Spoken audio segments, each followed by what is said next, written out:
Welcome to another video. I'm just making this quick video on is it time to buy Netflix, just based on this this page here that I was reading. So Netflix is having quite a bad year, as we all know. They've been losing subscribers, and they're talking about finding ways to stop you sharing passwords and price hikes and all that sort of stuff, and running ads. So there's a lot of things going on in the Netflix ecosystem, which is kind of negatively affecting the price. So I'm just reading here, and if you read between the lines, so Netflix said that it's said up to 100 million people access the company's content free of charge through unauthorized password sharing. Wow. So they think that they'd have 100 million more customers if there wasn't password sharing. I don't think so. Just because people in a household share a password for an account doesn't mean does not mean that you will get all those people as subscribers. I mean, I would like to know the stats on this. Like, are they talking about people who, like, for instance, are in different locations and share the password? So you might live here and I live there, but we both have access to Netflix, so they know that we are both using the same account, but we live in different places. Or do they mean concurrent? So there's two people using Netflix at the same time in two different places. Because sometimes I'll use Netflix on my phone, other times I'll use it on my laptop, sometimes I might watch it on my iPad. I'm not always restricted to one. And then if I'm living in my house or I'm visiting family, then I'll access it through my phone, which would mean I'm accessing it from a different location. How are they identifying these 100 million people accessing the content free of charge through unauthorized password sharing? How are they doing that? What mechanism do they have to support that? Because I wouldn't consider what I do password sharing, but it sounds like they might consider that. Like if I let my brother use Netflix in his house when I was there, or if I wasn't there and he was using it, but I wasn't using it, is that what they mean by unauthorized? So I think that just has to be clarified. And if two people are using the same Netflix account at the same time, a bit like a YouTube Premium or other subscription services, why don't they know? Would they not know that two accounts are logged in at the same time? It just doesn't sound like they're a big tech company, but they don't actually have those safeguards in place when it's kind of like their main product. So yeah, it just seems really odd to me. These statements, but again, this will make or break the stock price, because they're going to have to find a way to challenge this, and I don't see how they're going to do that without affecting the customer experience, even the legitimate customer experience. Like people that aren't password sharing will might find themselves penalized because maybe they use their account somewhere else. So yeah, I don't know, but we'll see what happens. That's an interesting one. I can't wait to see what they actually do to clamp down on it, is what they say. So when a competition heats up, it's time to tighten the belt. So this basically talking about how other services are kind of they're kind of other services now taking market share from Netflix. The competition they have now is a lot more than what they had a few years ago.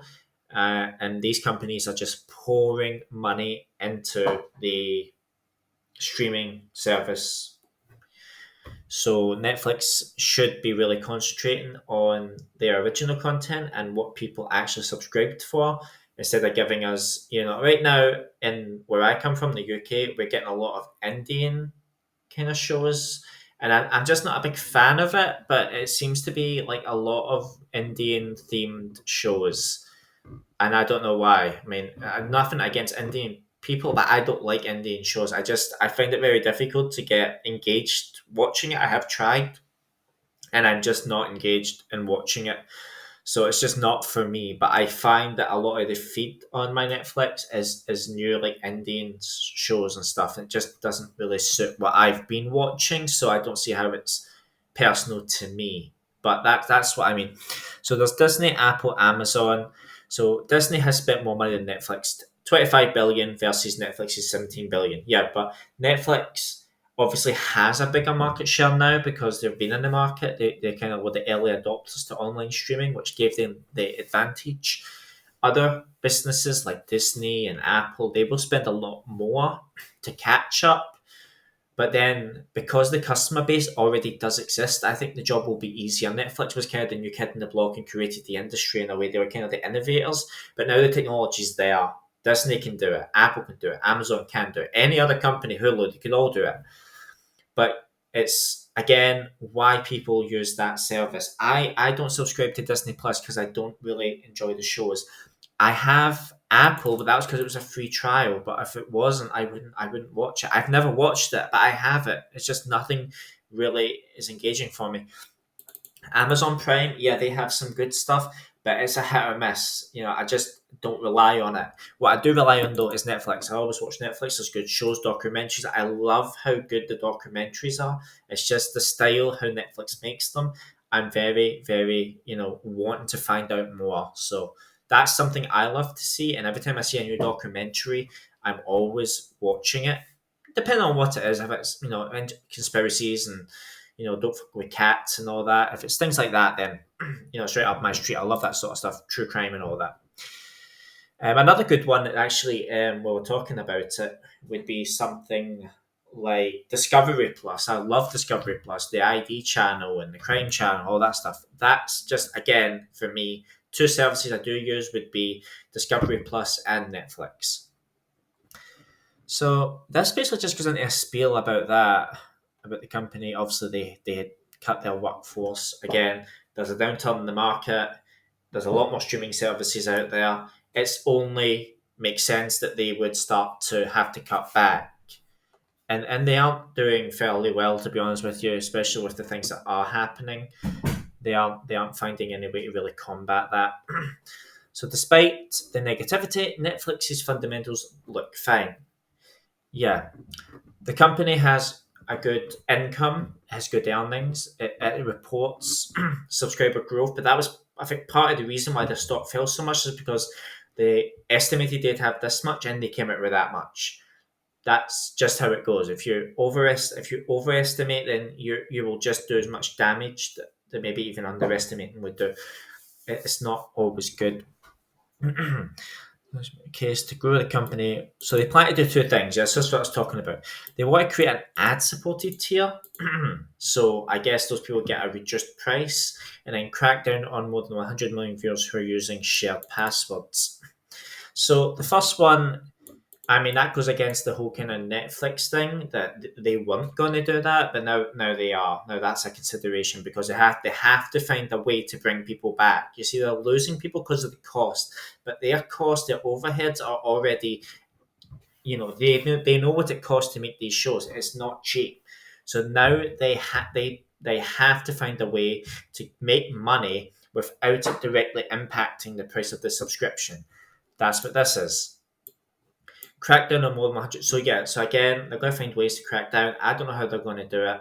I don't know how they're going to do it successfully because if they started with that sort of thing, they would at least know their customer base would accept that. But now they've got these 100 million people sharing passwords. It doesn't mean they're going to have 100 million more customers. They will for sure get more customers because some people will just not take the inconvenience and subscribe to the service.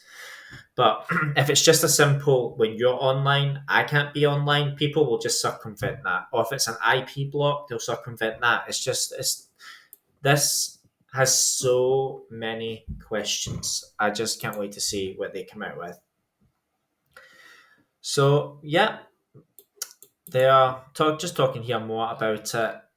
And yeah, so again, guys, it's up to you what you think. My take on the Netflix stock is it's a good stock to buy. I think it's a growth that's just going to go up. It's going to get bigger. I would wait a few more months and see how they implement these changes. If you're on the fence about investing in them, I'd see how they implement this. I mean, they might implement this really, really well. They get more subscribers and the stock shoots up. They might do it wrong, or they might do it, a way that, like I said, ruins the customer experience and it goes way down. It's really in the hands of Netflix at this point. But again, I'm going to invest in it, but I'm going to wait till it comes down more. I think I'm more about the 150, 130 mark. So that's just my tolerance for Netflix. So thank you for watching my video. If you enjoyed it, let me know in the comments. If you have any opinions about Netflix, where you think it's going. I mean, I'm down 24% on my whole portfolio. So I'm not a financial advisor, but I certainly know that you can't time the market. But if I was going to time the market, I would wait to see how they fix the problems they're saying is the reasons why they're not got making as much income and losing subscriber count. So anyway, guys, thanks for watching my video. Peace out.